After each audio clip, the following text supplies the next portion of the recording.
Greetings, everyone. Welcome to 5 Play Friday live in the morning on a Friday from the beautiful San Francisco Bay Area. I hope everybody's doing great. Our season, where did it go? My arbiter, empty. No arbiter, no games. We got state finals here in California tonight and on Saturday. I may appear on Saturday to watch the games, but I will not be out of the court. I'm sure great crews advancing to the finals. And, it's that time of year we're looking at plays.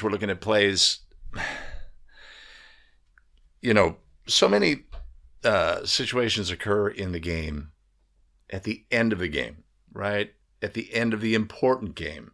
At the end of the really critical game, one team loses and their season is over. Some of those players, their high school career is over, right? And I always like to have the mindset that we're preparing ourselves for those moments. If we prepare ourselves for those moments, then the other stuff is easy. The other stuff's easy, right? But we have to sharpen our skills so that when the key moments of key games are there, we are there for the game. And it's just so evident when we watch, scenarios unfold in the game and a team is prevented from winning, let's say, by an official's mistake at a key moment of the game, misadministering something. So it's just a great mindset to have, is that I want to work that game, that big game with the big crowd and the pressure and all of the things. And in the final moments of the game, when everything just ratchets up and it's at its most intense, I'm at my best and our crew is at our best. And if we do that, right, then we've done the right things to get to where we need to get to. So today we're looking, of course, at the New Jersey situation. We'll look at that play where a team was basically just, the erroneous ruling obviously cost them the game. But across the country, there are situations where officials make mistakes in key moments of the game, and the crew is not able to rescue themselves due to habits and fundamentals. And so we're always focusing on developing habits and fundamentals for those moments so that we can save the game, save the crew, protect the game, etc. So I appreciate everybody joining today. Michael Myers is in the house. Mike, good to see you in the chat. Chris Janish, bright and early in the chat. Good to see you, Chris. Darwin Sonata. Blue dominates early. Will Adam come in green or not? Phil Haddad, good to see you.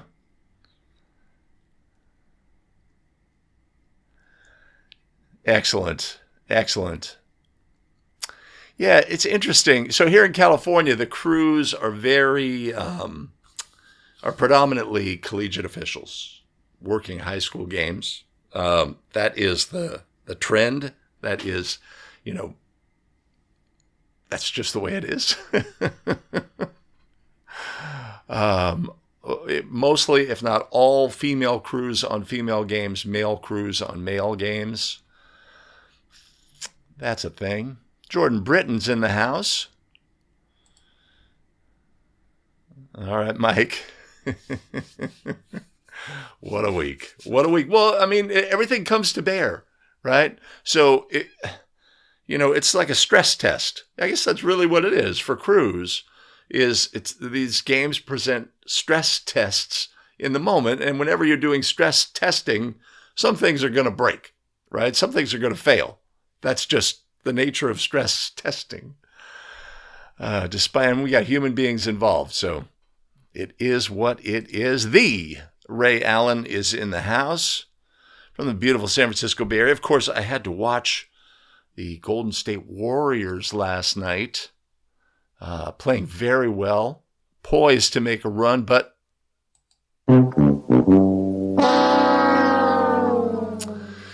Steph tweaks an ankle late, looks serious. We'll know more, but that hurts with only 20 games to go, and they got a lot of ground to make up. So Yeah, yeah. I'm holding it against anybody from Chicago today. I'm holding against you.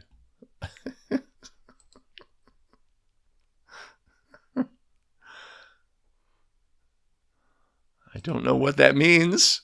Mike, I don't know what that means. Good morning, Paul. How are you? Hope all is well. Chris, 83, is here. Randy, I am holding Steph's injury against you. Yes, you. Chicago. You. Where can I get the game video of your state final? That's where I want to know. Congratulations again. That's awesome. We've had very lovely, yesterday was 65 and sunny. The birds were chirping here in California. Birds were chirping. Mark, I blame you as well. Chicago. Hurt. Last game of the season. Are these playoff games or are these regular seasons still? We've been in playoffs for...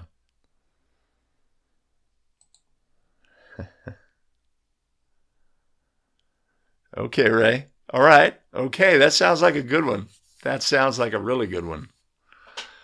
All right. Now, I'm like 98% going to go on Saturday.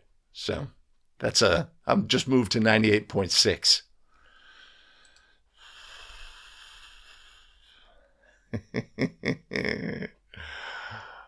Jason Hayes. Yeah, I'm with you. I'm with you. I'm with you. I am with you. In the gym. Been a rough season for me physically, obviously. So I got work to do. Sam from the Mile High City. I know where that is. Yeah. Kevin, good to see you from the Bluegrass State. Look at that. Okay. All right. Is that unusual, Kenan, to be working 3-person? All right. Youth League Championship. Hey, man, whatever your game is, man, whatever your game is, that's where you want to bring all your skills to bear. I remember there was a local high school official. She was new to collegiate officiating, but she was like a rising star. And she had this, I think it was a D3 championship game, right? National championship game, which is super exciting. And, right, it's the game that we want to bring all of our skills to bear. Both teams sat in zone defenses, patient offenses. There was nothing in the game. It was just nothing there. No controversy, no anything, right? So all it was something on the resume. But, you never know. But we want to develop all of our skills so in key moments of key games, that it's all, it's all about our decisions in those moments. We are at our best. Hey, my hip is better already due to cortisone injection. So we're happy about that. Optimistic. Used to be not so optimistic. Jason Honey in the house, but thanks for asking. Kelly Hefner from North Carolina. All right. I'll have to look that up. I need that game video. Daryl Young. Patrick Weaver in the house. I'm so sorry what the Warriors did to your beloved Celtics.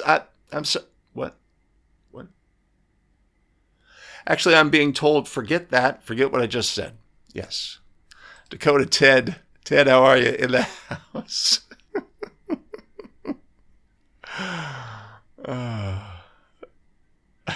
Come on, man. So, if you get the right software, you can create the video, just create a video of yourself being very earnest and, acting like you're really engaged in the meeting. And then you just play that and go do something else. Yeah, I've heard that's a technique. I'm really fortunate, man. I don't engage in a lot of meetings. I really appreciate that.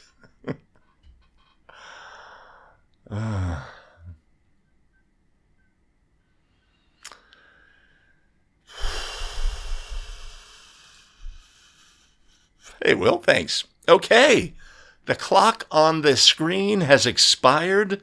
Must mean it's time to just get going, man.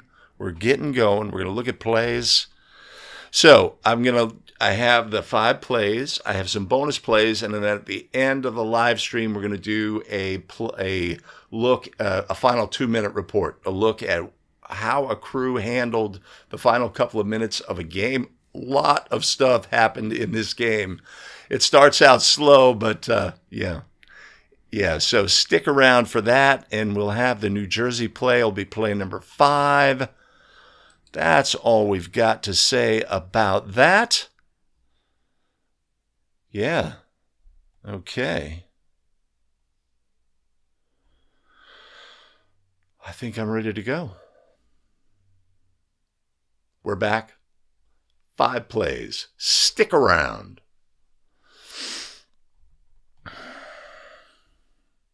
Greetings. Welcome back. 5 Play Friday. We're looking at plays, analyzing all of the things.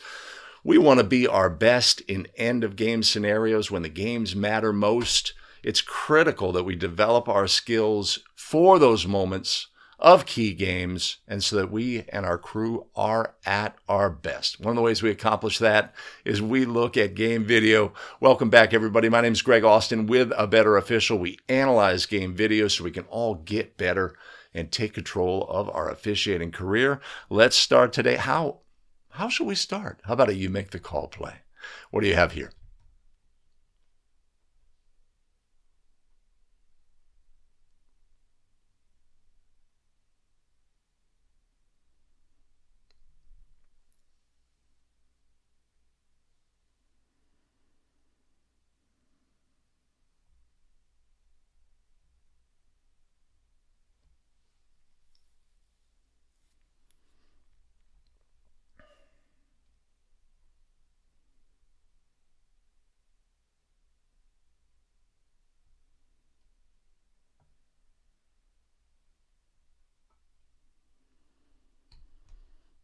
All right, play at the rim. No call is the ruling. What's your ruling on the play?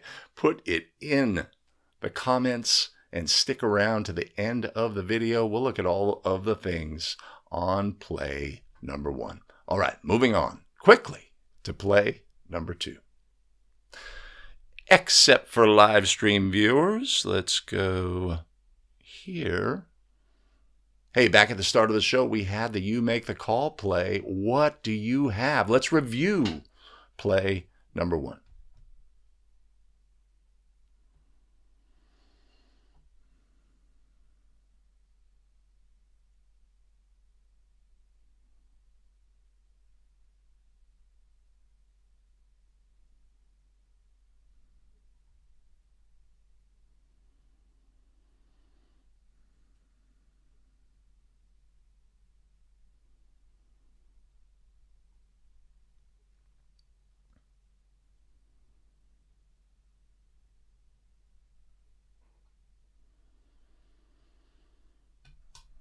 All right, fantastic. So we've got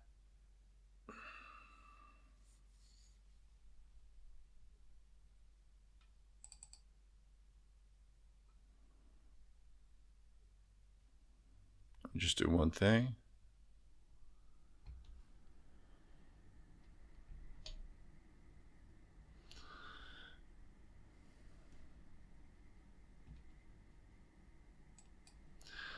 All right, fantastic. So what we have is a play at the basket. Verticality comes into question. Multiple defenders, players on the floor, right?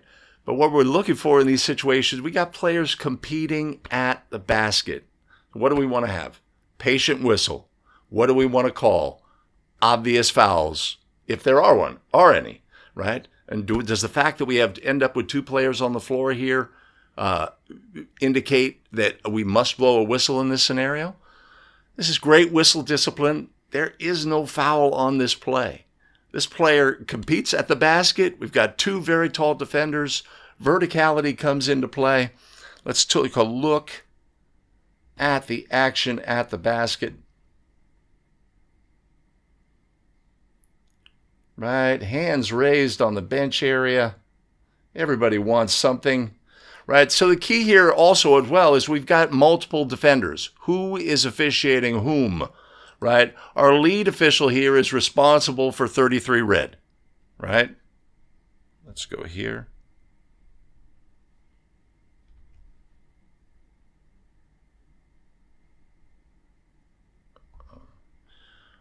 Our lead is responsible for 33 red, but who's going to officiate our secondary defender?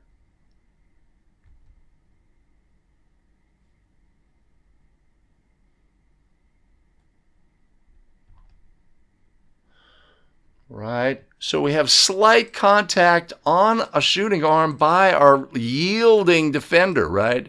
Verticality and yielding, right?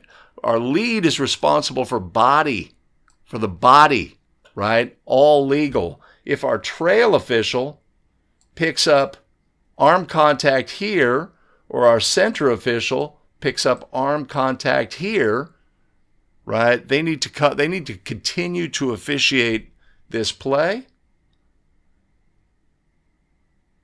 Right? A lot of contact. Typically, coach says, a lot of contact, no foul. Right? So we just need to judge whether our defenders are legal on plays like this. Does the arm contact by 33 red? No, man, I don't see it. I don't see it. These are the plays you want in your game. You want competitive action at the basket, and we want to call the obvious. So I say no call correct on this play, and that's what we want on play, in intense moments of intense games, to call the obvious, right? And have great whistle discipline. Make sure that we see the whole play. Make sure that we're officiating all of the defenders in this situation, and make the right ruling, which may be a no call, as it was in this situation. Okay. No call as in this situation. Yeah. Okay, I got you. Oh, everybody's got to love this action.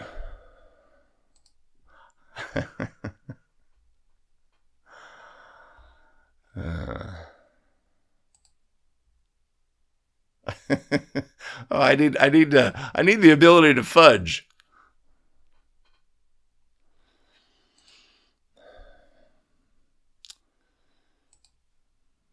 Definitely body contact. Yes. Joseph from South Carolina, I did not know you were adjacent to my son and his family. He lives in Charleston.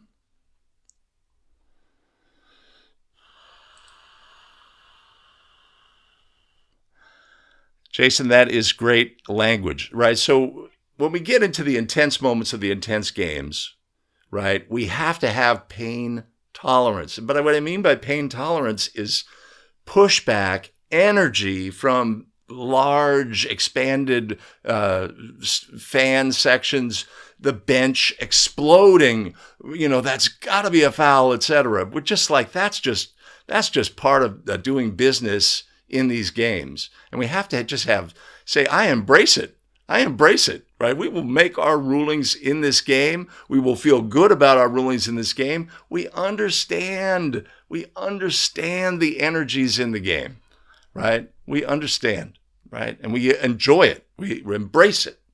That's a really important thing in these moments as well.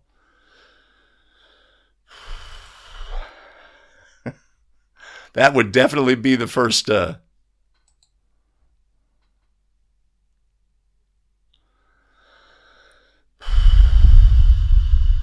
Being an offensive foul, right? So if we watch the behavior of Red 33, what do?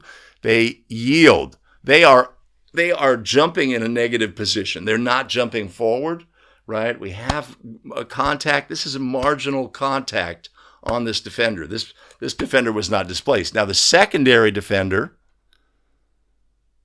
let's take a look. They end up going down. I think we just get feet tangled at the bottom here.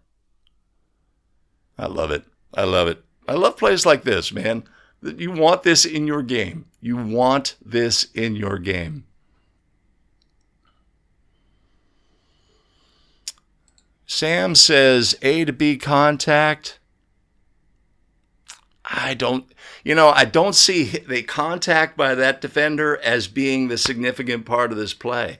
The white player ran into 33. He didn't run into 30.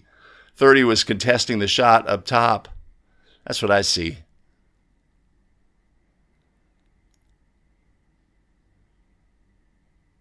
Yeah. Love it.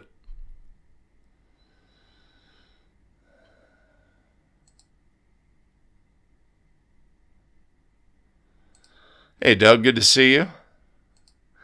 The defender yields slightly, and the contact takes them back. Man, that is marginal contact on the offensive player, that's for sure. Cool. All right, we have moved on to play number 2 for live stream. Now, am I in the right place? Oh, I see what I did. You know what? That's not on the tech team. That's on me. I'll own that one. All right. We're moving on to play number 2.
All right, closing seconds, 1-point game. We have a drive to the basket and a call from the trail on this play. Let's look at all of the things. I mean, man, that's not your primary coverage area trail. I mean, you know what I'm saying?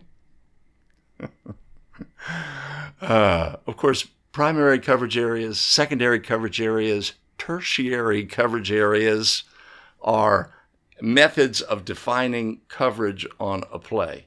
They are not boundaries. They are not fences. Oh, I can't go and call that play because of some aspect of my role where I am on the court, right? Who has the open look on a play like this, right? Our lead and our center or our trail? So what we need to do on plays like this is call obvious fouls that need a whistle and use a proper approach to 3-person officiating, right? That's your call. No, that's a foul. I'm going to put a whistle on the play. So we have lots of things to look at on this play. Let's go back just a touch. Let's go back to here. Right, throw in scenario at the correct spot. Hey, so I was watching an NBA game last night, and Mark Lindsay was working the game, and the player was like 1 foot off of the designated spot, and they moved the player because it's really important to do these details. It really is. All right, just an aside. Ball's in the trails coverage area. Our center seemed to be picking up the post action. Player drives. And we've got straight-lined officials on the play. Our center is straight-lined on the drive. Our lead is straight-lined on the drive. We have obvious hit contact from our camera angle by the official from behind, or the player from behind. And then we have an open look on the contact by the trail official. Wait, that's a foul, right? Another great thing to look here is habits and fundamentals in reporting in this situation. Do we believe this official? Do we believe this official that they have a foul on this play? Yes. Yes, we do. There's no, it's all confidence, right? That's a foul. I'm making the ruling, right? And we're using our reporting area really effectively. All it does is enhance our credibility on the call in this situation. We're not running to the division line or running to the table or anything like that. Just business. We have a foul. It's on this player. We're going to shoot two, etc. These are the habits and fundamentals we want to develop so that in key moments, key games, tension builds, 1-point game, we're making important decisions in the game that we are at our best, right? So our center seems to be focused here, but this is a non-competitive matchup here.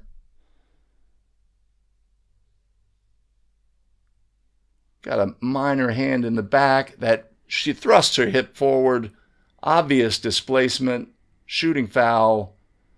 I wish they were all that easy, man, right? But we cannot, as a crew, as a trail here, say, well, that's not my job, man. That's not my area, right? We have the open look. If I'm the lead here, man, I'm throwing you bouquets. Thank you, partner. Thank you, right? I wasn't sure if they flopped or there was actually contact from where I was, right? So I go there. I go there. Right? So great habits and fundamentals on the play by the trail official. Cadence whistle, obvious foul, put the player on the line, just business, doing all of the things. Yeah, we like to see the system working. The system is designed for crews to have looks on plays. Sometimes plays happen where two officials do not have the best look, but if they have trust in the crew as well, that third official, if we had an obvious foul in that situation, I know you are going to come get it. That's what we want as both as individuals and as a crew, to have that trust and that conviction to put whistles on obvious fouls.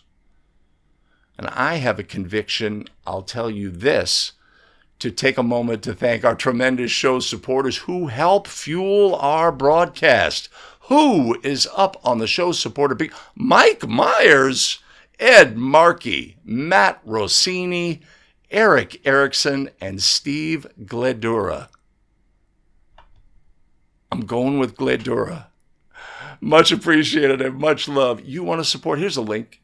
There's a link in the show description, in the first pinned comment, and yes, there is a link up above. All right, with that, let's move on. Next play. Except for a live stream viewers.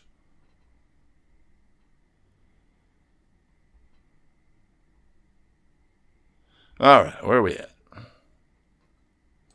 That is a lot. There is a lot going on. A lot of lines. At least we don't have volleyball lines as well, Doug. I guess this is a very famous venue in South Dakota that, yeah, hosts a lot of things. I mean, we got G League markings on the court, so I don't know if G League team plays there or not. Hi, Kylie. Hey, Frank, good to see you. Good to see you. Okay, all right.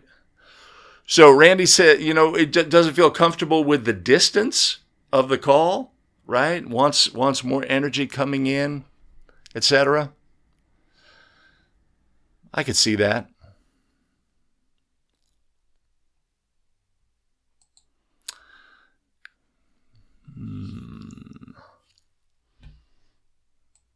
Did we miss a travel?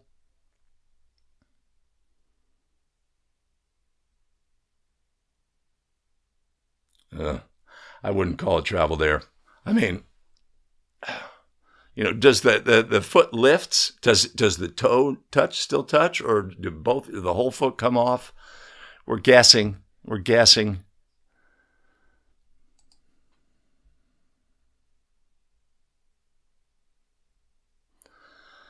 That's the key, Jordan, is the angle.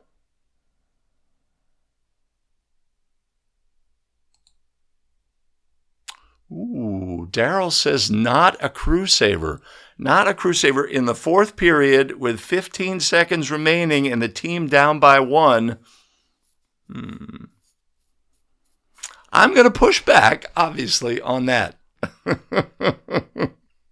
I am pushing back.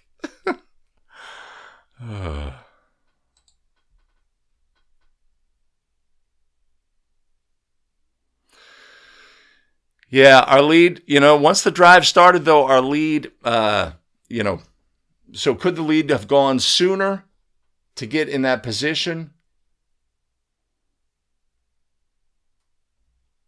Let's take a look. We don't need to see that. Who did the editing on this? Right. So we see our post player. Right. I'd be going here.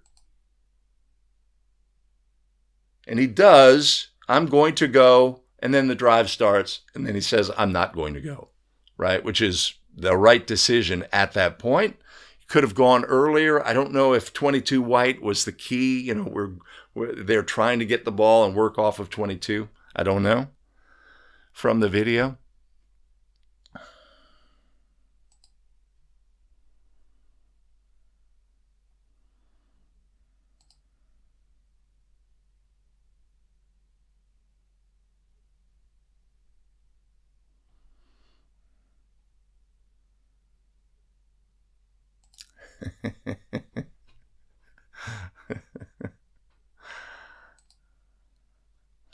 Hey, Zooch. Oh, okay. All right. Good to see you.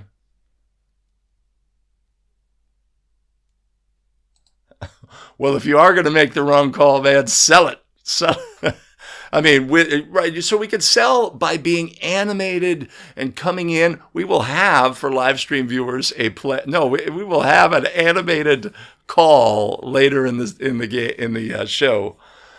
We could do it. We could sell our call in a number of ways. We could sell our call by being animated, coming in, big, block, whatever.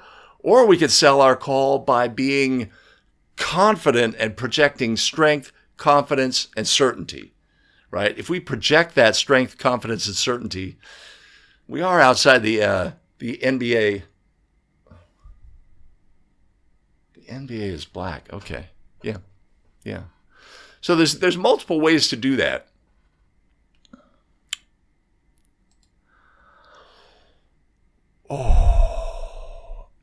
Oh, Daryl, you are fighting for this. I see obvious contact with the hip from behind.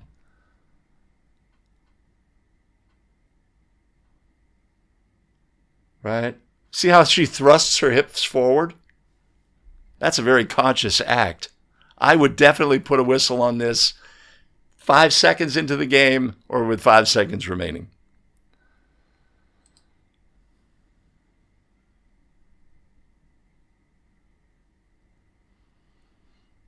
Yeah, good takeaway. Good takeaway. Okay. Yeah, we've done the coffee and we're moving on to play number 3. Am I in the right place at the right time? Am I looking at the right things? Another play from South Dakota? Let's take a look.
Okay. All right. So what happens on this play is we have a throw in on the end line. And there are 6 players on the court for the visitors. Brings into question, of course, habits and fundamentals, how we got to that situation, but also how to properly adjudicate this play. Right? In order to assess a technical foul in this instance,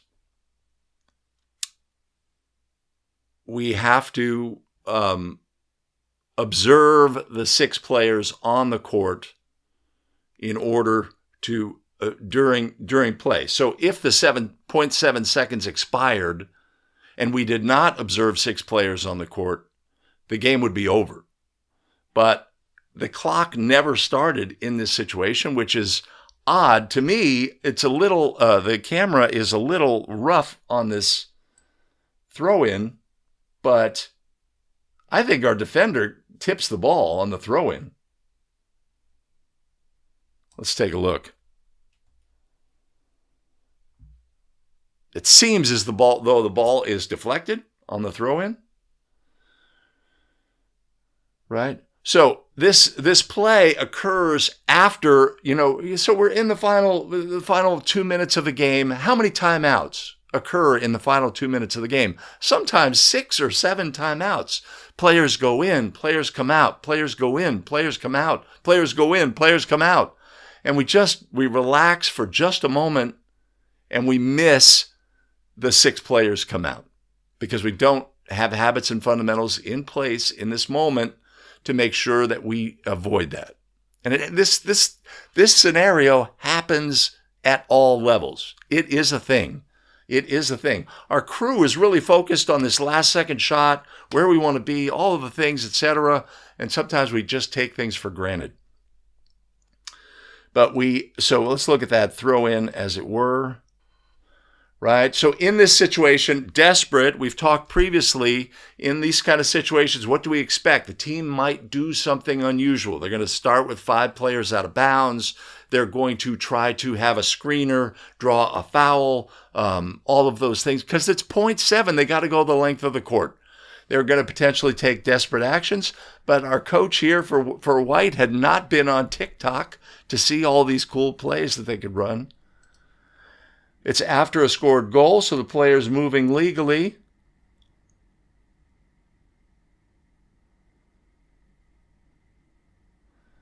Our head coach, right? Let's watch our White head coach. He's here. He looks. Hey, wait a minute, right? He sees there's 6 on the court. The ball is live. If the officials see that there are 6 in the court, while the ball is live, we've got an assistant coach who's up, gesticulating wildly. We've got our head coach has gone to the official on the end line and saying, they've got 6, they've got 6. The clock fails to start. Wild scenario, man. Wild scenario. Do we have a home cooking situation? Have we talked to our timer? Hey, be really good here. So is the center in this instance may chop as well if we've got a ball watching official. If we have a situation where the ball was tipped by, as I think we did, by the trail official, right? All they got to do is flick their wrist once and say this game is over. With the clock improperly or not properly starting.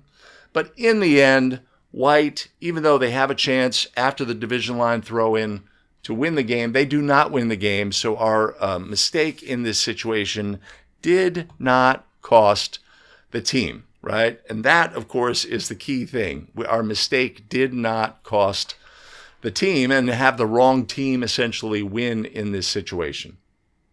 So takeaways. Right? Just the meat and potatoes stuff. We have to do it each and every time, right? We show great patience as a crew before the throw-in, making sure that everybody's in position, but we have to, do all the things. Do all the things and get these plays right. Is the sound playing on this? Let me know. or was playing on the original. The announcer on the play, it was funny. He was just he was a little off base in his rules understanding.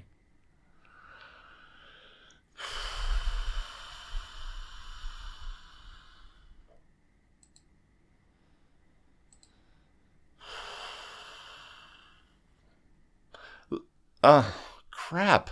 Wait, hold on a second.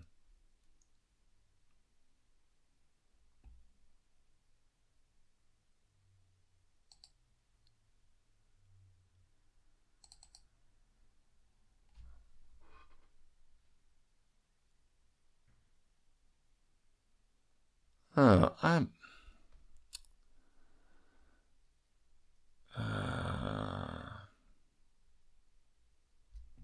Hold on. Hold on. For live stream viewers, that must suck. Let me see. Let's go here.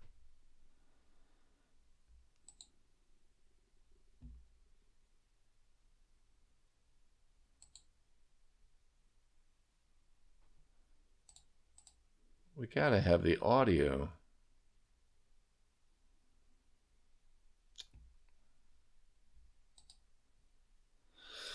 I don't have it. I've screwed up. I apologize. Right. So I can walk through exactly what happens on the play.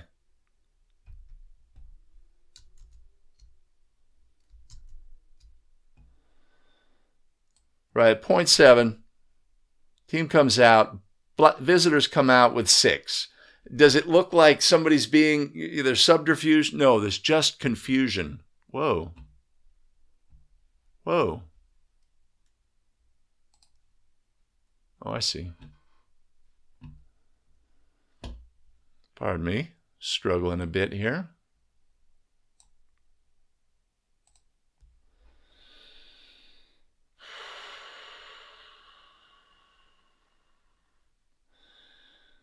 Well, so we're in a position where we have 0.7 on the clock. The clock failed to start. If we don't have definitive knowledge, we cannot make the change. We can go with that. What are we going to do? We don't want to miss anything by the opponent. We've obviously missed a big elephant in the room. We assess a team technical foul for the team participating with 6, discovered within the proper time frame, etc. We award white 2 free throws and the ball at the division line. Afterwards, they get off a shot but fail to win the game. I don't understand why the sound didn't play, but I am moving on, man.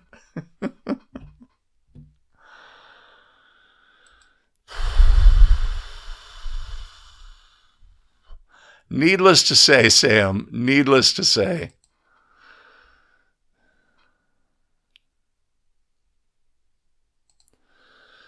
If we notice it's preventative, man, right? Because the teams are confused. If we've got players in the wrong position during a free throw, right? No, hey, switch, you guys, or whatever. Absolutely preventative situation.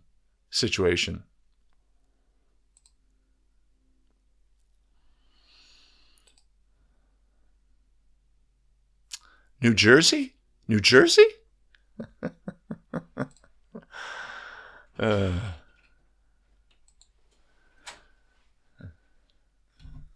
Thank you. All right, I'm going here. The sound better play on this one. That's all I can say. Hey, let's look at our next play.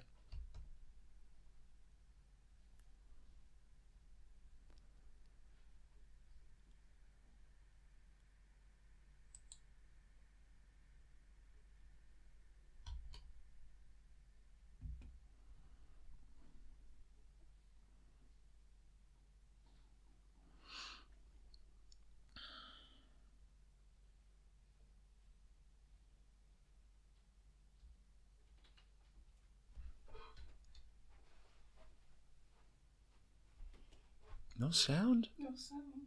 I'm sorry, I didn't catch it earlier.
All right. So we have a situation where we have a foul ruled by the lead official, and we have a player who shows their obvious frustration by by bouncing the basketball violently to the floor and expressing themselves to the lead official. Our center official comes in and assesses the player technical foul in this instance. So we have a situation where we have a shooting foul followed by a technical foul. Our crew gets the correct shooter and does things in the proper order, right? There's something missing, though, on this play that will really help us in the long run on plays such as this, and that is our crew getting together, at least two officials in this situation.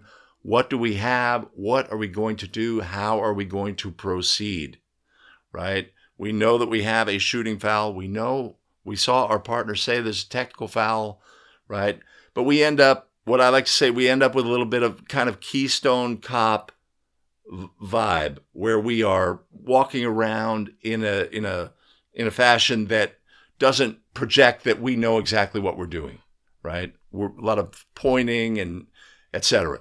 If we come out of a situation like this with certainty, hey, I've got the shooting foul, 12's our shooter, or whatever it is. In this instance, he's going to shoot two, then any player eligible substitute could shoot two and then ball at the division line. The two officials do a lot of this. Then we can report separately. Lead says, I've got this foul, we're going to shoot two. Partner comes in, we got a player technical, etc. We get our everything set up, and we come off looking a little better in this situation. But this is the correct ruling in this situation. Our player, a foul was ruled for contact across the arm. You've got to be kidding me, right? Obvious reaction to the call, right? That's key in this situation. Sometimes players will bounce the basketball out of frustration, thought they should have made the layup, done this, that, or the other thing. We have to make those judgments. We do on this play. This is correctly ruled and correctly done. The one thing I would say is we have an opportunity to be better in the moment of what's going to happen next on this play and ensure that we're going to do things correctly as a crew. Again, those habits and fundamentals, the previous play, that just the counting of the players was simple action can either prevent us from screwing something up or just make sure that we look our best and show that strength, confidence, and demeanor that we know exactly what we're doing out here, man. Exactly. I am absolutely flummoxed. I don't know why the audio was not playing. I apologize for live stream viewers. It's going to screw up that New Jersey play, and I'm not happy about it. No. Nothing for them. Ooh. Look, a hot cup of coffee. Ooh, that's a very hot cup of coffee.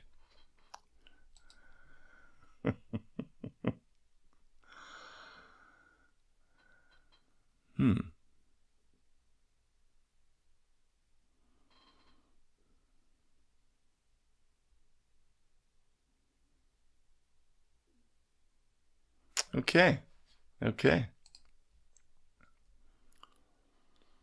Yeah, that's exactly it, Ted. I mean, if we have a chance to look at our game video and we just say, look, next time, let's just do it, right?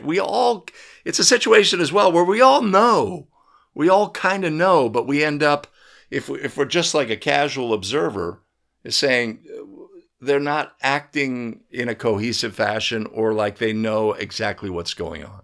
And we want to project that for the stakeholders. Good play to look at. Good play. Absolutely, Doug. I am with you 100%, which we will see. This play reminded me of play from my recent playoff game. So we're going to go here. Okay, let's make sure I know where I am. If the sound doesn't play here, I'm not happy, and I apologize.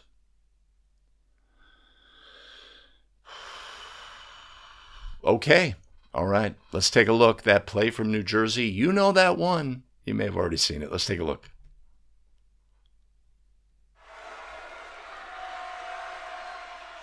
Got it. I mean, those are clutch foul shots. Here we go. Weinsheimer's shot, no good. Tip in, and it fires it up. The game-winning basket from Madison, and win it, 47-46. Unbelievable.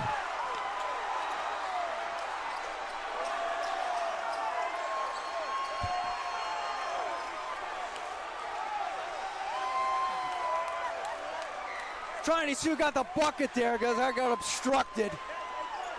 Might have been Konoff. I got to double check. Wow.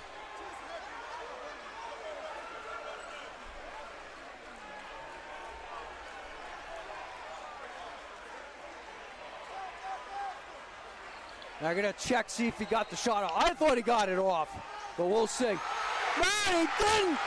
Oh, they're saying that the basket does not count. Oh, my goodness.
Okay, so I've added the inset clock. The question is like, is there a timing issue? Was it really not as obvious as it was? Right from the initial view, there's no clock visible. You can never trust the clock at the bottom of the screen on an NFHS broadcast. It's like, did he get it off in time or not? Whatever.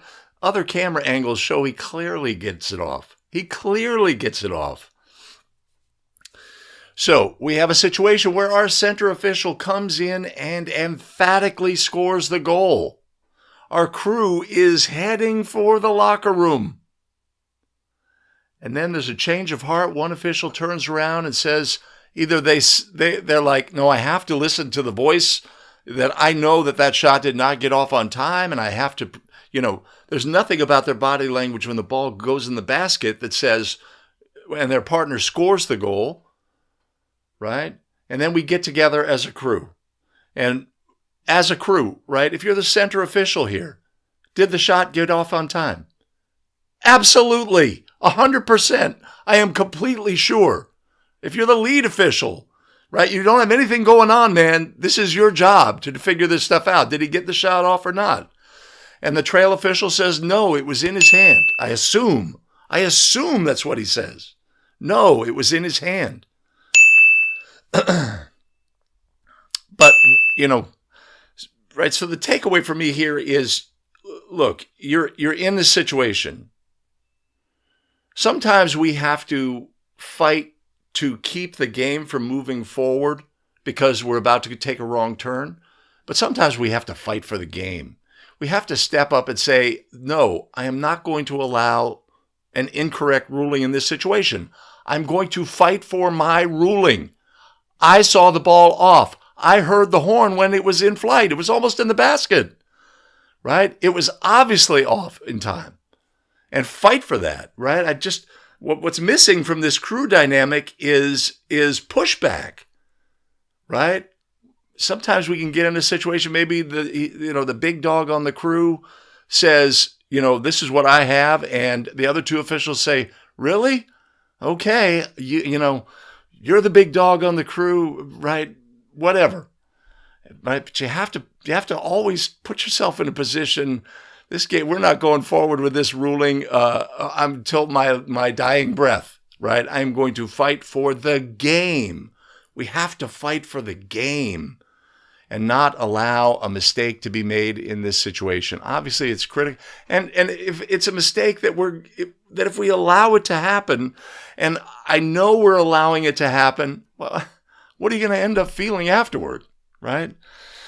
Just a rough scenario in that instance, right?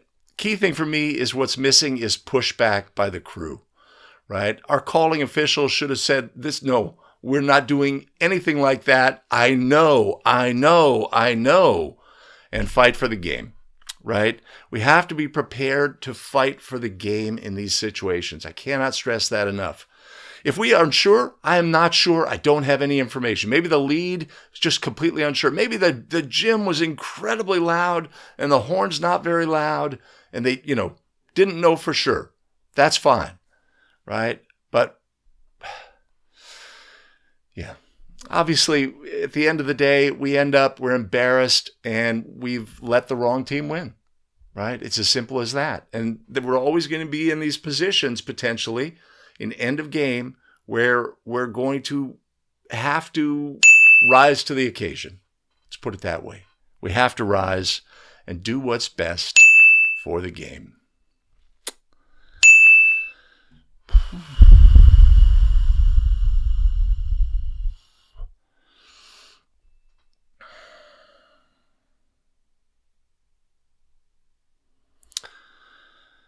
I don't know if it was my editing on those previous plays. I just don't know.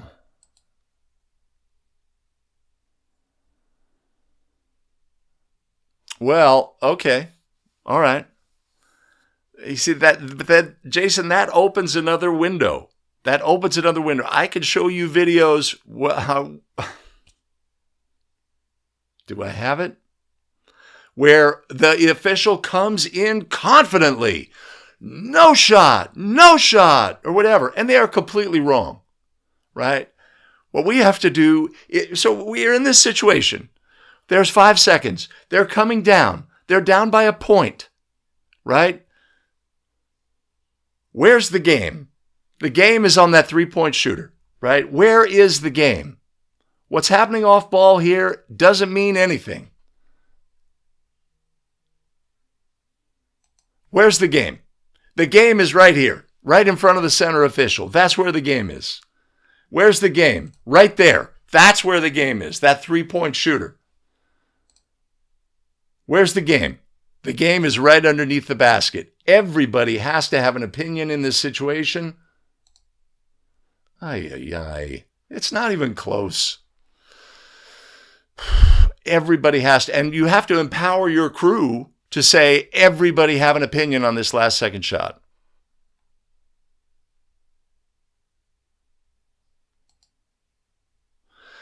Yeah, you can.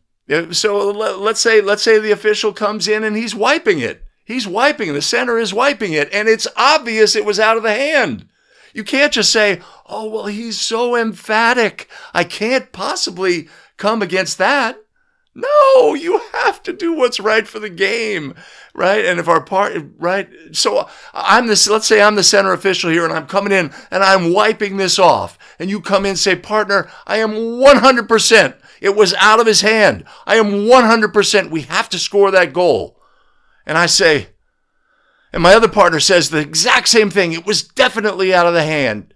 And I say, okay, right? We have a moment, we talk, we come out of it. And then afterwards, it was obviously the correct call. And I'm so grateful in that situation, right? We have to put the game ahead of the crew. We always have to have that mindset. It's just the prime directive. It's the prime directive. Animated. There was a horn, yes. Oh, it's all over the place. It's all over the place. The New Jersey Association apologized for erroneous ruling, etc. I just don't understand. I don't understand what the trail official had. Did they have some misapplication of the rule? Like he released the try with less than 0.3 or something weird? I can't fathom it. Agreed.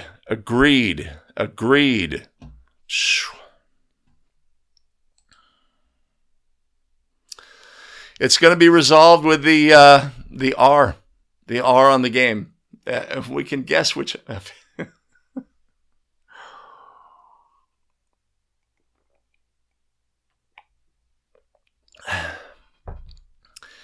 Yeah, there is this. I don't think it's a woman. I think it's the guy who appears in. I think it is this guy in the background here. I don't know if he's like with the association or I don't know, man. I don't know. No. So.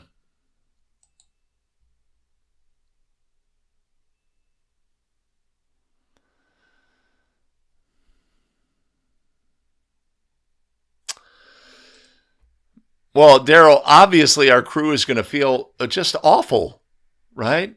And that's the thing. That's the thing, man. If we do what's right for the game, we won't end up feeling awful. That is the thing, right? We could say, man, you undercut me. I'm doing this. I was scoring it. I was wiping it, whatever. You embarrassed me on the big stage or whatever. And if we get it right for the game, all that will take care of itself. All of that will take care of itself.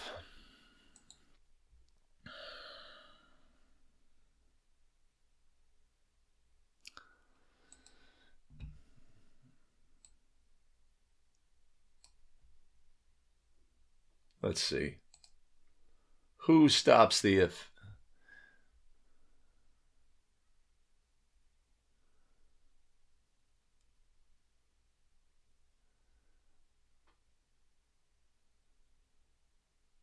Yeah, it may have been the coach or somebody from the team.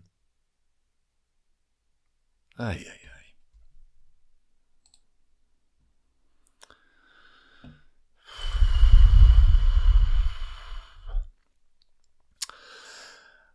Well, Mike, so it can happen. What can happen, right? What can happen? We have a last second shot and we, as a crew, have opinions about the play and we come together as a crew. We have an official who indicates something on the court.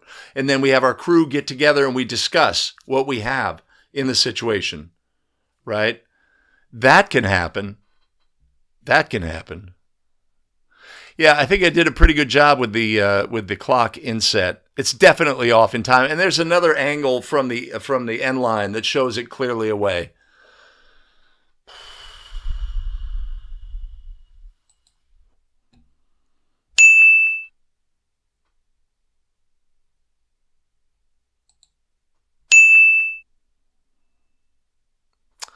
That would be a thing. That would be a thing for that team. I don't know what's allowed, after the fact. Whether the other team can say we're going to do the right thing and we know that they won fair and square, and we're going to. What can you do though? I mean, the horse is out of the barn.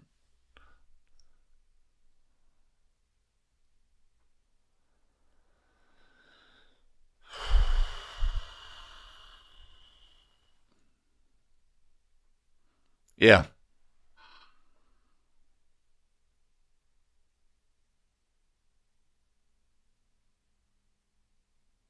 Yeah. You know that video of the play where It was when a new 5-second throw-in rule when the ball's at disposal or something. Anyway, it's a 2-person game, and the lead official is administering the throw-in, and they have a count. And the trail official near the division line rules a 5-second violation on the throw-in, 40 feet away.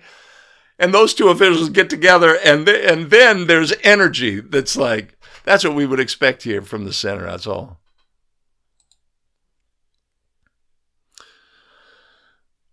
Yes, but you, Jason, you will admit if you are 100% sure, 110%, 200%, 500%, you know that it was off on time.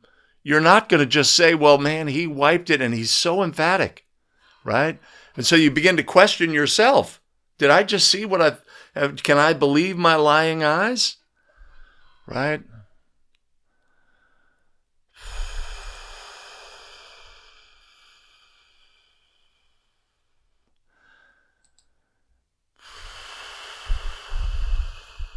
Everyone should have an opinion. Yeah, I don't like where they huddle up as well, right? It's too close to although where are you going to find a place on the court here where you can get some space?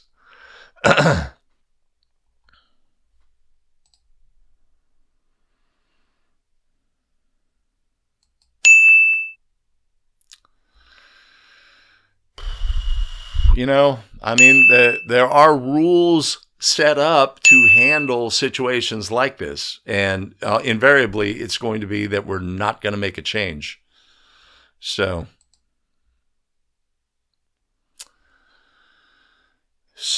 there you have it. What do I have next on the agenda? Pissed off. Okay.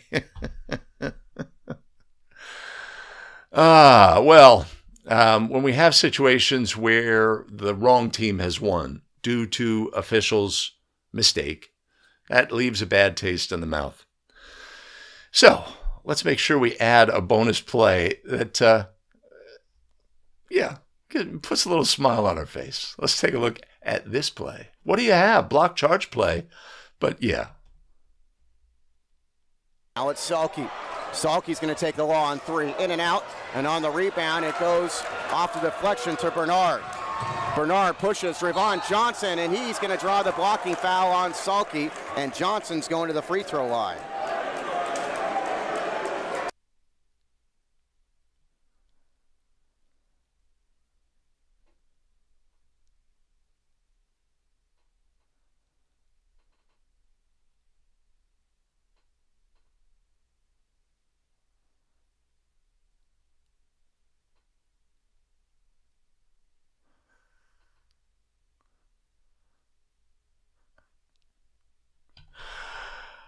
Oh, come on, man. That's fun. That's fun, right? So earlier in the show, we had a situation where our demeanor was more stoic, confident, stationary, etc.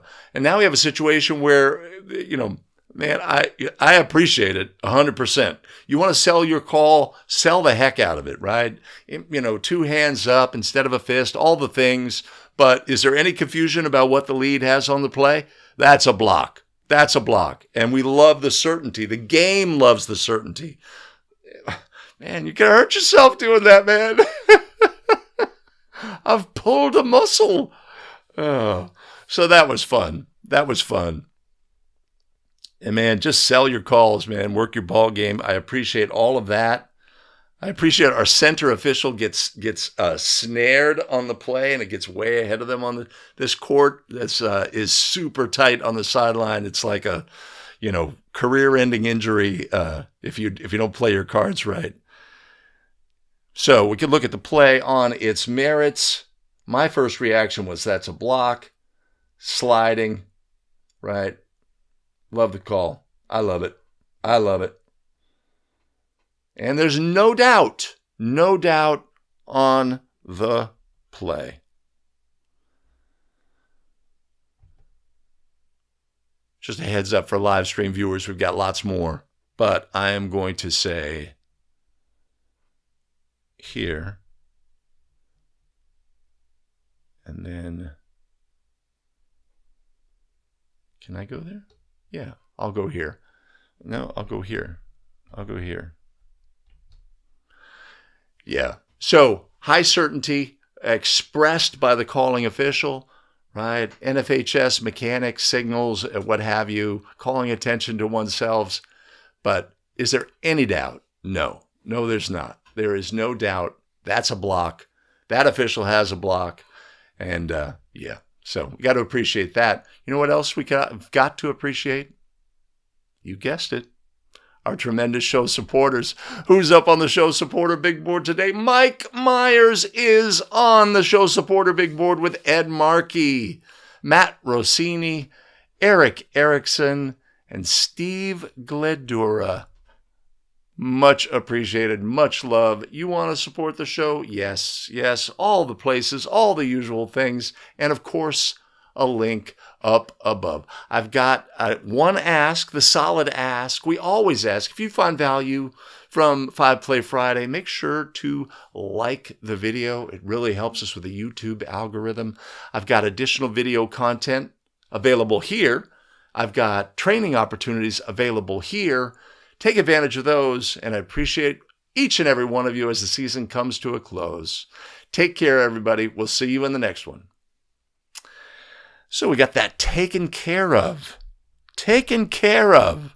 What do you think of our emphatic official, Earl Strom? Yeah. I love it. I love it. I love everything about it.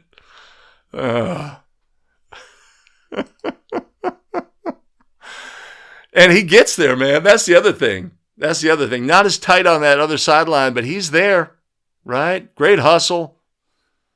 Yeah, yeah. Phil doesn't like it. He's got a charge.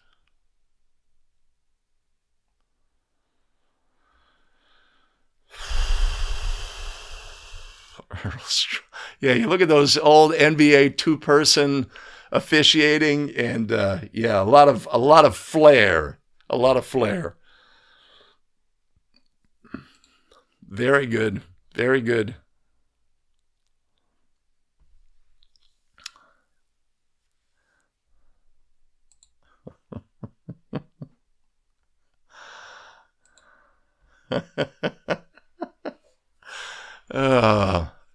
Tech difficulties in the middle, Tony. I don't know what happened to my sound.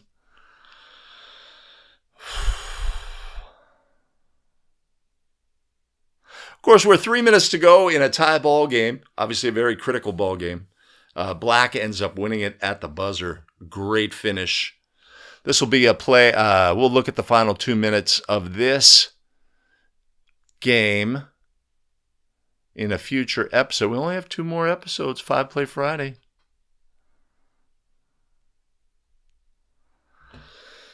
Well, like we always look at the veracity of the call or see if it was correct. All right, we have a legal defender.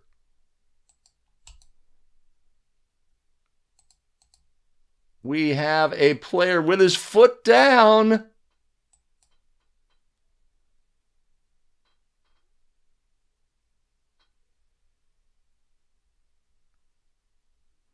Man, that's 50-50 call.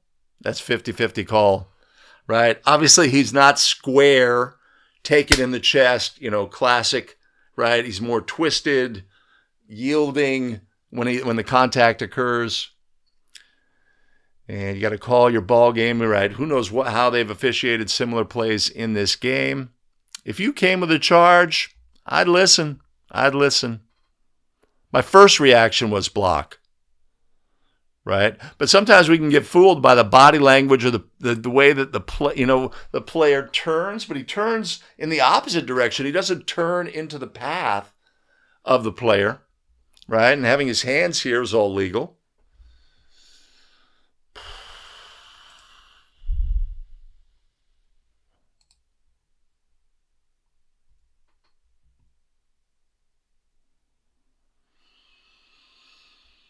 All right.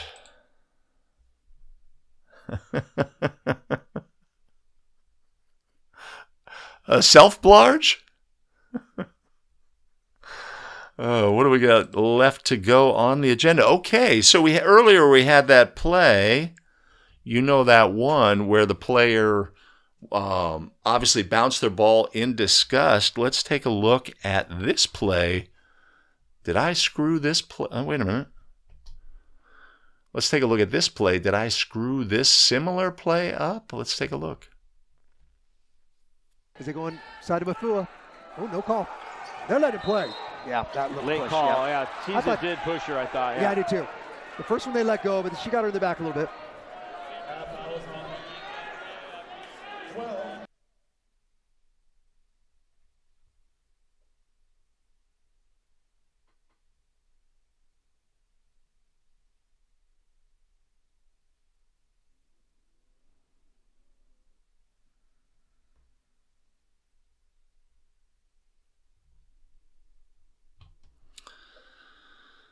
All right. So, I mean, the timing of the whistle on this play leads to White thought they had the ball, they're going the other way, right? So when a foul ruling comes, they and the gym sort of have that moment of feeling cheated, or not cheated, just like thought they'd gotten away with it, right? Late whistle leads to frustration, right? Of course, what we want here is to be aware of these two actions. We've got the player White 12 frustrated, right, with the call. We've got White 30 who bounces the basketball in frustration about the call, right?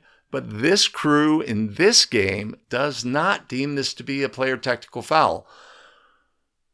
You have to officiate your game. You have to, right? And as a crew, everybody saw this action.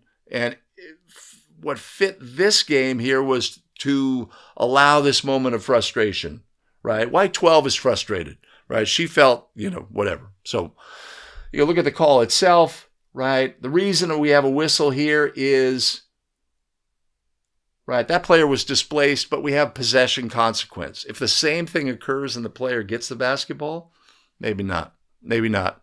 So, to me, simply bouncing the basketball, there's no height level for me, right? It either does or it doesn't rise. You may have something different in your plays. It's possible. It's possible. So for this crew on this night, these actions, both the frustration by the player who fouled and the bouncing of the basketball by their teammate who thought they had the ball, they were going in the other direction, did not rise to the level of a technical foul. It didn't. That's all I could say, is it didn't.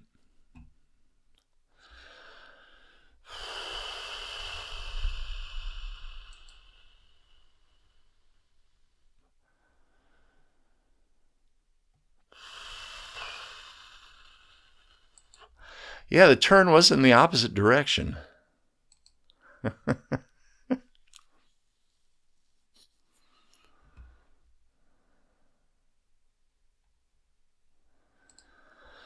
How could it possibly be?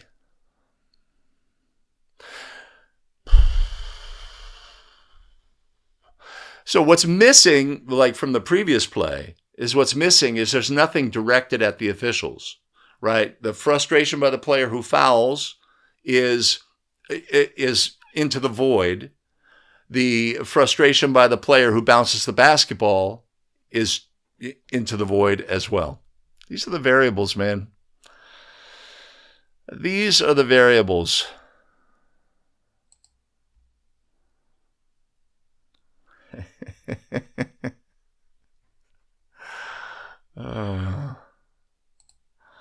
The foul?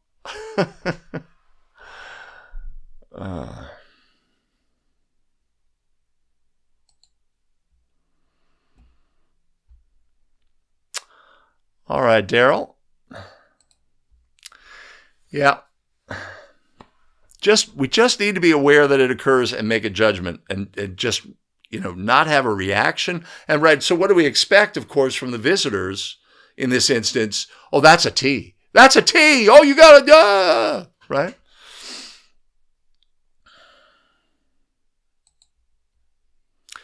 Well, part of the tech team says I got it perfect. That's all I could say about that.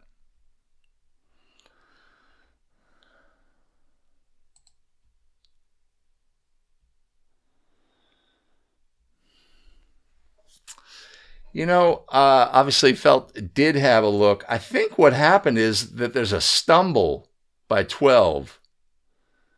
She stumbles, which causes the contact. I don't know if she caught the heel. No, she just yeah. Possession consequence, man.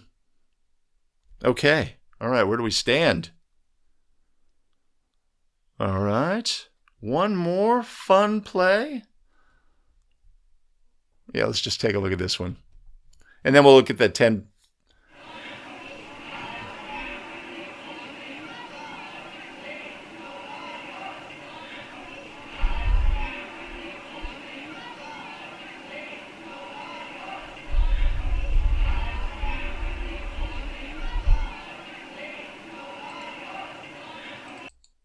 You know, I'm going to save time here. Right, so jump ball to start the game. Everybody's ready. Our U1 is, our U2 rather's onto the court quite a bit. Right, jump ball, everybody's good. Great toss. These two get the ball. They're going to be our subsequent jumpers. Our crew gets it right. There seems to be confusion about the clock. Like should have started, should be reset to 8. I don't know the answer. The clock should have legally started when it was touched legally by a jumper in the situation.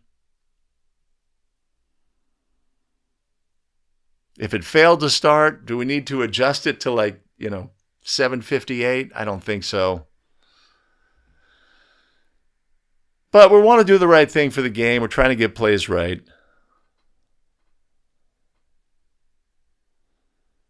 Here we go. White grabs it, throws it into the back court. Yeah, we get it right. That is a backcourt violation. Whoa, where you going, ref? Not there, no.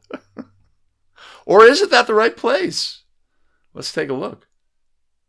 Where was the ball touched in the backcourt?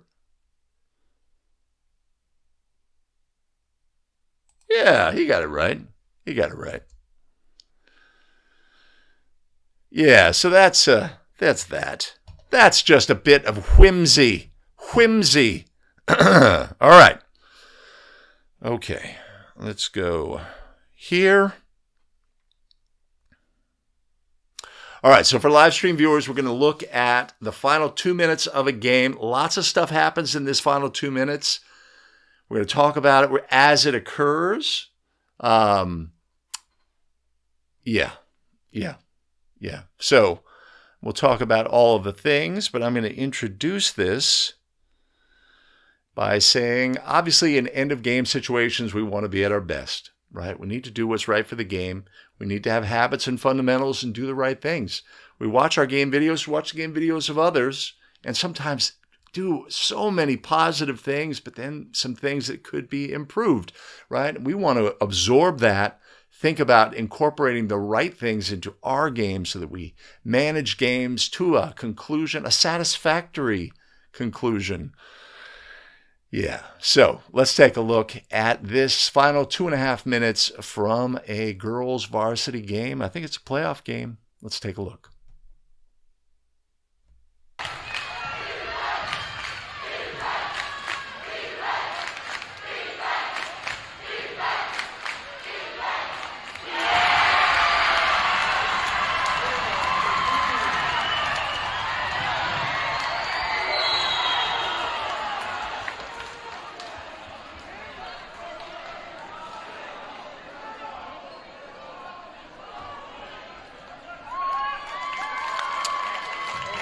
Okay, so this game is from Wisconsin, where they still, even to this day, use 7 and 10. They play halves instead of quarters, right? We have player controlled by white and displaced by a player in black, right? A foul is ruled. We are going to shoot bonus free throws, right? This was not a team control foul because White had gained control prior to the contact on the play. Our crew is on the spot. Let's watch what we do here, though. So we've got a player with an injured hand.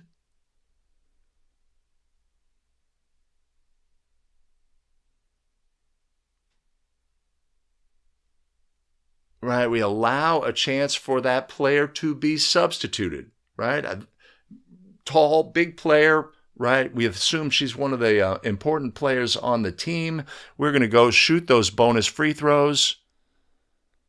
It was a foul by Black, so we are shooting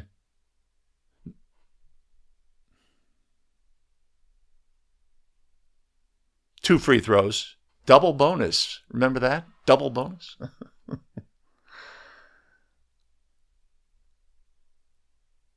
We have a timeout request and granted by White. We're going to resume with a Black throw in on the end line here. Our crew huddles, right? Using correct mechanics, we would want to huddle at the point of the throw in. There's so much of this that goes on where we don't have the ball at the spot where we're going to bring the ball in, right? How are we going to configure as a crew? You're going to be table side as new trail, etc. In the end, though, we come out, we're talking about all of the things, 1-point game, both teams in the bonus, probably some timeout awareness, etc. Players come out, but notice what occurs during the dead ball here, during the timeout. Remember our player who left the game was substituted for, right? Coach says, hey, you're in. She goes to the table and reports. Our crew is huddling up. Right? Amazing that they pick up on this. But our official says, our new lead here says, hey, wait a minute. That player is not allowed into the game, right? A player who has been substituted for may not return to the game until the clock has properly started. So even though like 3 minutes of real time have passed in this situation, our official correctly recognizes this player may not enter at this point. That's a great get, considering that they had, that's just a great get, right? We've got a throw in going deep. That's a pretty good pass.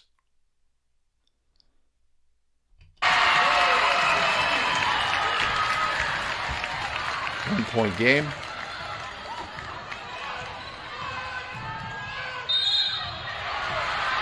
Double whistle.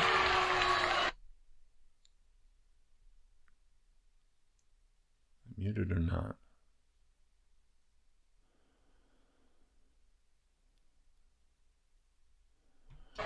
So we're going to shoot 2 on that previous double whistle. We had, if you look at it, we've got a player. We've got two players to officiate in this situation. Right? We've got the trail has the primary defender on this on-ball matchup.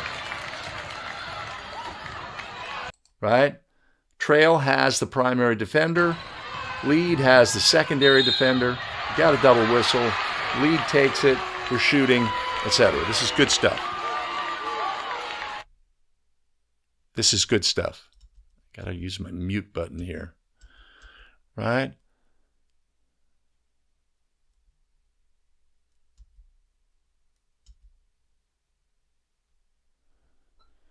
Again, it's a 1-point game, 2 minutes remaining. We have a foul. We're going to shoot bonus free throws. We've identified our shooter. These are great habits and fundamentals. This crew's working hard for the game. It shows. It shows. They're doing so many things well. This is what we want. They're confident. They are administering this game, right? We have the foul, bonus free throws, etc. It's just part of the game, man. We just want to get things right.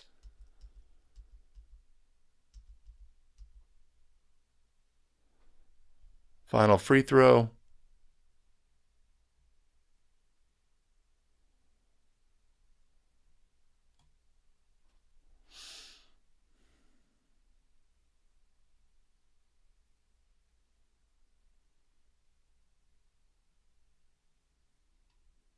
We got a held ball.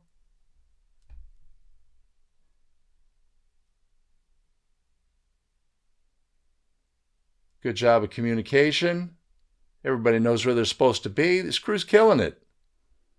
Killing it. Right? I love our new lead, their position. We got 10 players in the backcourt. Great. Now we relax up. We're in great shape.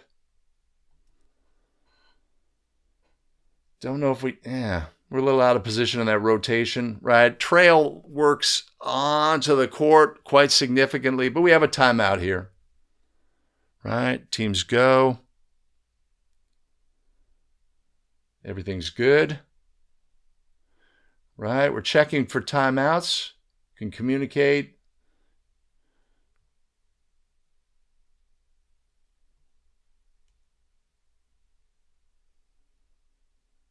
Right. So I assume this game's from this year. We show a lack of discipline on the throw-in spot. Again, if we're just really disciplined. Now, at the end of the day, we're just bringing the ball in, man. It's not that big a deal. As long as we have a throw-in, we get the ball in, we're live, everything's good. But our spot is not accurate.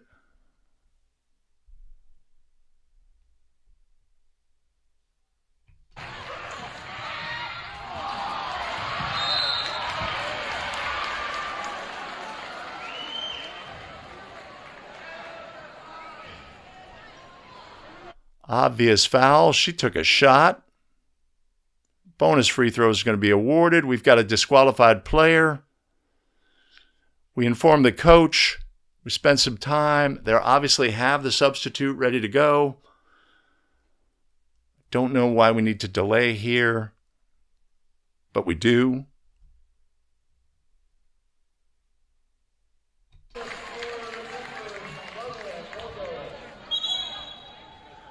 Right, so we got an issue here with our player who was fouled.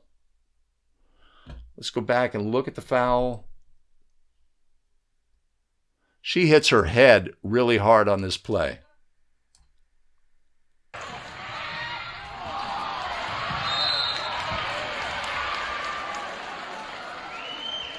Okay, our new lead here recognizes this player is in distress in some fashion.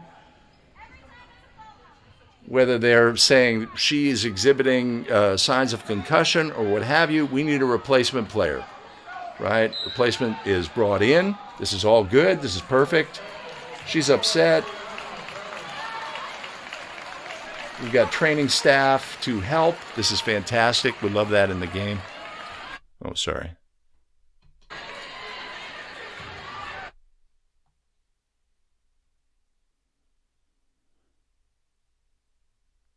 Still got 121. It's a one-possession game. Sub for the shooter is at the table. Great communication by the crew.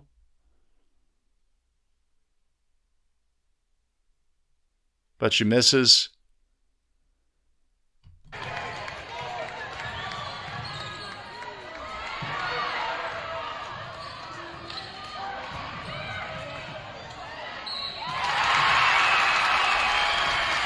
More fouls. Fouls. Block? I think it might have been an illegal use of hands. Who cares, man? Who cares? We're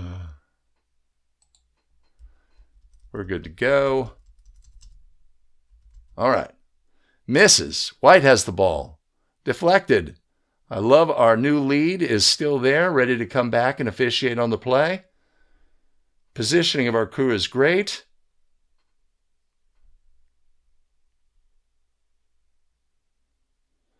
They're trying to exhaust time. No shot clock in Wisconsin. And we got a take foul, right? We get the take foul. We identify our shooter. We're in great shape. I think we have more a hand check there, but whatever, man. Whatever. We're going to shoot. Everything's great. So now we're going to get some stuff happening in this game, right? Yeah. End of the game.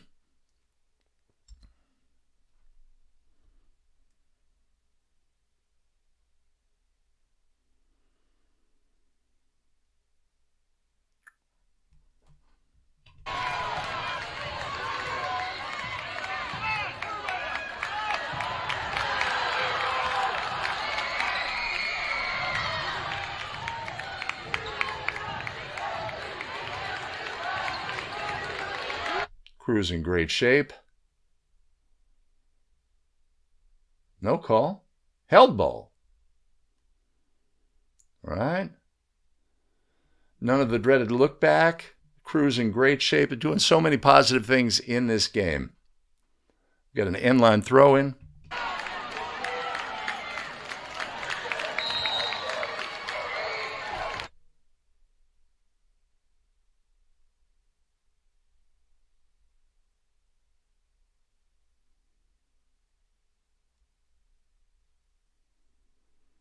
Okay, White's down 3. They need to foul. Playing keep away. Uh-oh. Uh-oh. Something's happened. Something has happened. So, again, do we have a home cooking situation? The clock stops improperly here. With 0.8 before there's a whistle. We've got celebration. We've got a player from black coming to the bench. Huggy. Teammates potentially encroaching onto the court.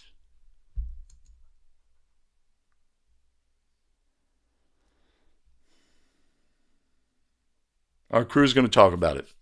Okay, so again, similar to some previous plays we looked at, the clock says 0.8, right? As a crew, do we know that whether or not the clock started or stopped properly in this instance?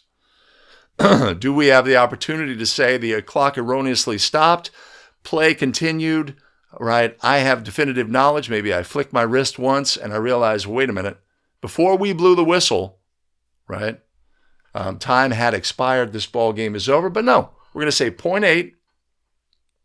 We had players leaving the bench area and coming onto the court.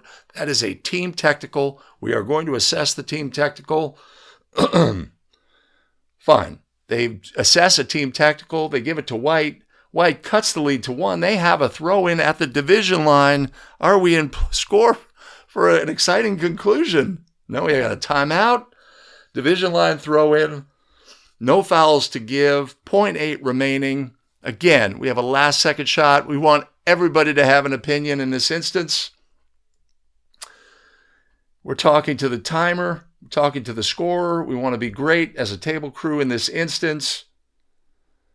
Everybody's ready. Our crew's in great position. Now we're coming in at the exact throw-in spot. That's good discipline on this situation. We're in good position as trail. Whoa, throw the ball in. Oh, no. A 5-second violation with a chance to win the game. And of course, what do we get? Another timeout. Now, Black's got a throw in at the division line. They call a timeout. They've got the game won. Let's see what happens next. I mean, what can possibly happen?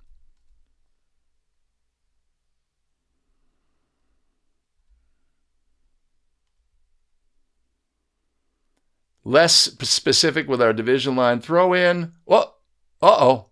We've got a foul. Uh-oh. Okay. Who's the foul on? What's going to happen next? Wait a minute. Let me go back. Is the sound playing?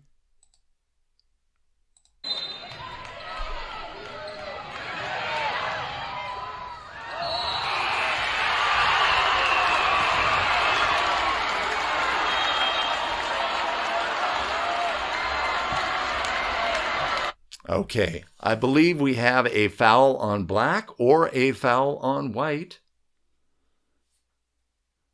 The whistle occurs before the horn sounds. Our crew gets together. What's going to happen next?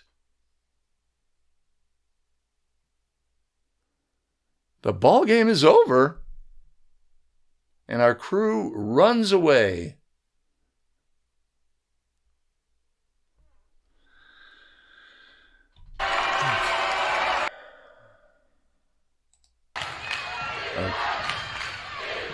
All right. So, what's really critical here is this end of game situation.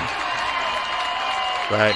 We've done everything, right? So what should we do in this situation where black has a throw in? We have the throw in. Our center official rules a foul. The foul clearly occurs, the whistle clearly occurs before the ball is caught.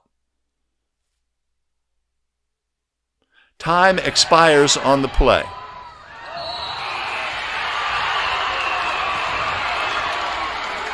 Our crew huddles, and then we just basically say that the game is over and we depart.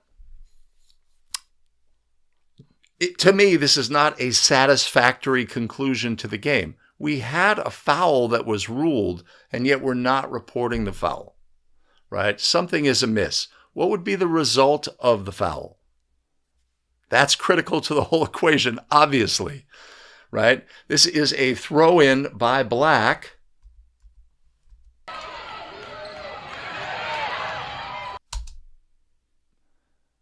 And we have a foul committed by black.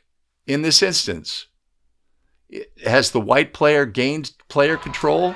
No. No, they have not. This is a team control foul by rule. It should be reported as such. We have a situation where the clock failed to stop because the foul occurred so close to the end of time that the human being who was operating the clock did not have an opportunity to stop the clock, right? We do not have a situation where we have definitive knowledge and can put time back on the clock. I would recommend, though, that in this situation, what our crew should do is report the foul. Go to the table. Say, we have a foul. It is a team control foul by rule. Coaches, right? Get the coaches together. Say, here's our situation. This is the ruling. By rule, this game is over. Then stand back and then wipe and exit, and don't scurry away. That's all I would say. We want the game to have a satisfactory conclusion. Now, you may not agree, but we're going to be using a lot of language, Coach. By rule, that's a team control foul. By rule, we do not have definitive knowledge. There will be no time put on the clock. By rule, this game is over, right? Step back, wipe it, and then make our exit a little more graceful. We don't need to run away from the game. Don't need to run away from the game. So, we have a situation in this game where our crew does 1,000 things really well, right? And in the end, there's just something that we could do that could be better, be better.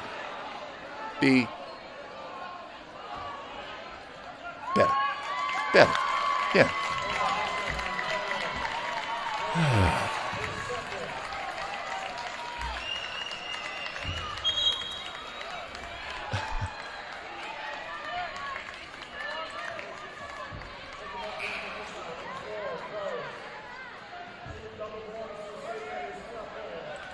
Yeah, there wasn't a lot of. This wasn't a contentious matchup, Ted. That would be great discipline to have.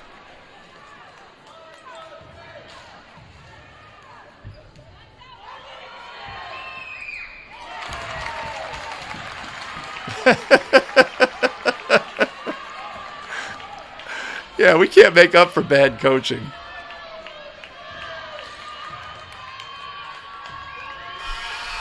What time should there be on the clock, Michael?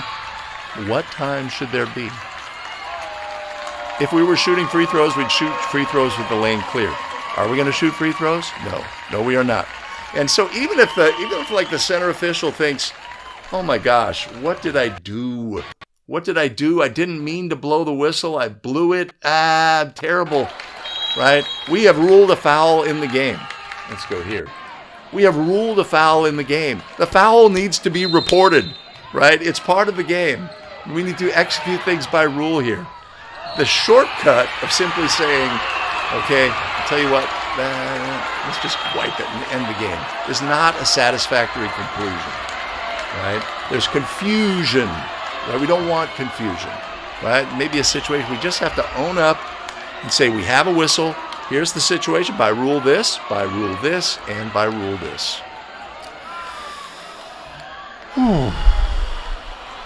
I don't know. It's just like, what? You rule the foul. He's expecting free throws. It's like you're going to run away? Oh, man, that's just... No, don't do that. Don't do that. That's all I can say. Right? Now, do we have to address our student section wearing pastel colors? Is this an Easter game or what? Oh, there you have it. I'm exhausted. That took too long. That took too long. Some funky stuff in there. Okay. All right. All right, I have to get on.